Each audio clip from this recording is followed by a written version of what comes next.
At dahil nga pangalawang araw na natin na paglilinis, ito nga't nagkape muna ako. At dito nga sa aking tabi, nagpapalambing ang aso ng aking tita. Ganitong klaseng aso nga naman talaga yung mga malalambing. At dahil nga maglinis ako ng bahay, ito't pinaakyat ko muna siya sa taas. Binuksan ko na nga rin ang aircon dyan nung sa gayon malamigan siya. Pakabait muna ikaw dito, maglinis muna si ate sa baba. Bye-bye!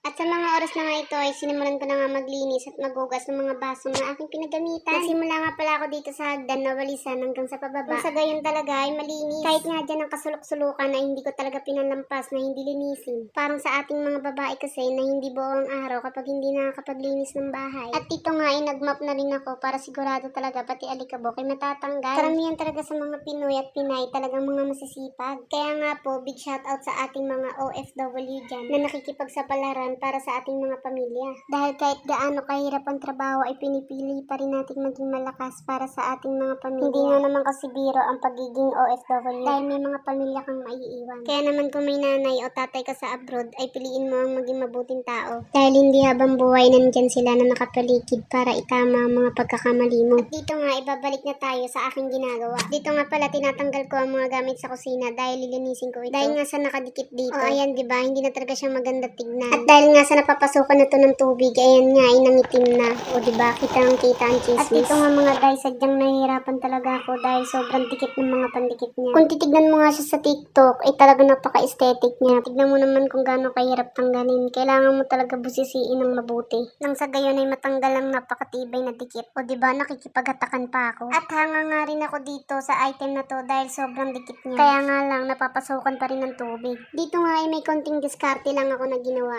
O diba? At dahil nga mga day, masakit na ang aking mga kamay, ayan, kumuha na ako ng pangkuskus. Sa awa naman ng Diyos, ayan, natapos ko na. At dito nga guys, napa-face mask na ako dahil magbabad nga ako ng Sondrox. Dahil nga sa nangitim na ito. At dyan nga guys, nagpatulong na ako dahil hindi ko alam ang gagawin ko dahil kahit Sondrox ay ayaw. At dito nga mga day, ay gumamit na kami ng thinner dahil nga sa sobrang dikit. O diba, kahit anong kuskus mo, ayaw talaga matanggal ng pandikit niya. At dito nga guys, kahit papaano ay medyo nawala ang mga pandikit niya. Tignan nyo naman kung gaano kalinis. Kumpara nga dito kanina. Makikita mo talaga ang pinagkaibahan ng before and after. At take note guys, talagang matindi ang pagkakapunas ko dyan. Dahil hindi nga basta-basta ang mga ginamit nating equipment para sa pagpapaputi at pagkikinis ng mga tiles. At dyan nga guys, sinimulan ko na maglinis at magwalis dito sa sala. At dito pinunasan ko na rin ang aming ceiling fan. At masarap naman talaga magpahinga kung ganito kalinis palagi ang bahay mo. At kung sakaling may pupuntang bisita ay hindi ka mapapahiya.